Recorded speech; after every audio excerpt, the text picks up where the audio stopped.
sunshine. Let me tell you my saga of going to Japan. It all started a couple of days ago when I started preparing stuff. That took about half a day. I was looking at the map, trying to figure out how to move my luggage from the airport to the residence. Then I realized I booked the wrong airplane ticket because there were two airports in the area. I got the far one. I eventually figured a way from the airport to the residence, but it involved airport bus, train, and taxi. But it just feels very uneasy. I was worried about whether things are going to go wrong. And spoiler alert, they did. My flight had two parts. Go from Beijing to somewhere else, and then from somewhere else to Japan. Only problem? First flight is in the morning, second flight, 6 p.m. I pretty much waited a whole day in the airport without anything to do. At first it was quite uneasy, I was still worrying, but after a couple hours, I got pretty comfortable with it. Then I got onto the plane. Then I was told with the flight control problem it's going to be delayed for a short while. And then I remembered I forgot something that could be pretty important. My seal. No, not the animal seal. The stampy thing seal. I was told it was used as your sign in Japan, like when you sign important documents, when you make a money transfer, or when you make a bank account, or send a mail, I don't know, or something like that. Apparently it was supposed to be very difficult to forge. I don't know, I heard that way. It just, the moment I realized I didn't bring something that could be important, I feel a rush of fear inside my brain. I can feel it. Like I know everything psychological is physiological, maybe adrenaline, maybe cortisol, I don't know, but it's a feeling. But then I was able to reason with it, and then I could tell it's not that important, because if it's really important, I would have heard stories that people forgot to bring it, had to go back to China or do some other horrible things, because maybe those stories aren't very common, but they will surely be very memorable. And then I flew all the way to Japan. Interestingly, despite all the reasoning, I still feel a fear from time to time. It's like I cannot control it with my higher brain function. Maybe that's how it feels like to have a mental disorder or something like that.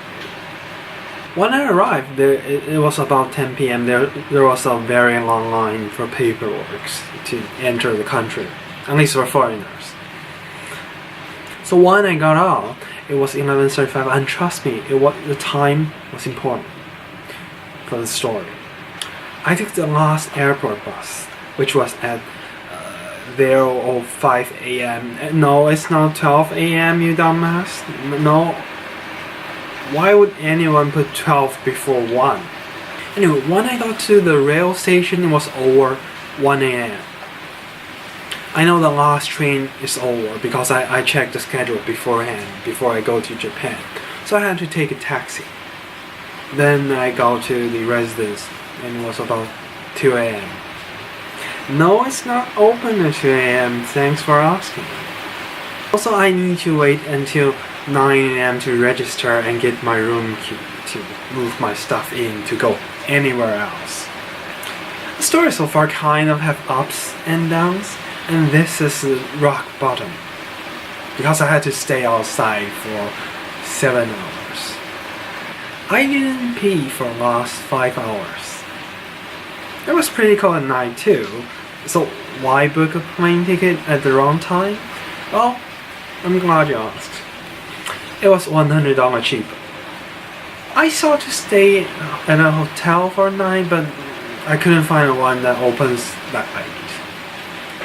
So I walked around and around, tired, hungry, really need to pee.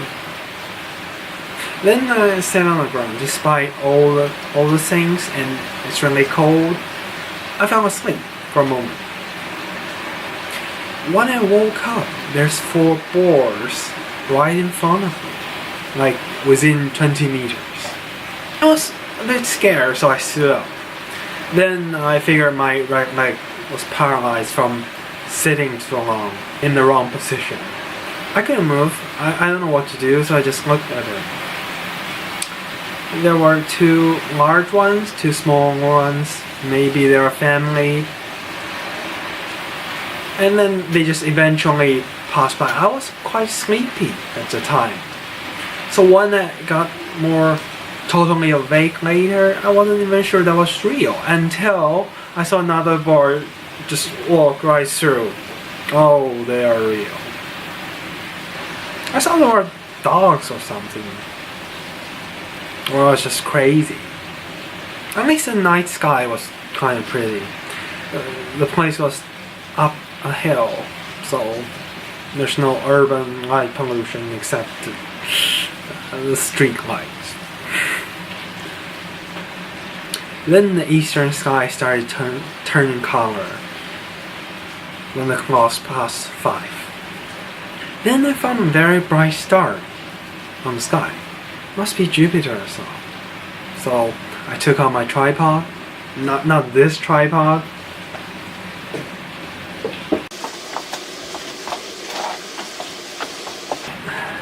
This tripod. And then I tried to take a picture of it. I was pretty excited about what I'm going to see and did a lot of work. But I can only see it around dot. The rain is getting pretty loud. Anyway, I couldn't see all the Galilean moons. Actually, I couldn't see any of the Galilean moons, so I have no conclusive proof of whether it's Jupiter or not. I saw the eastern sky at about 5 a.m. I live in the North Hemisphere. I don't know whether that helps. But the moment I was doing that, I was doing something I really wanted to. I lost all the uncomfortable feelings. I just feel energetic despite missing a couple meals, drinking, sleeping, and peeing. And that was a pretty amazing moment. And that's the end of the first part of my story. I'll probably put a link here or here after I finish making the second part. But before that, thanks for watching. DFTBA.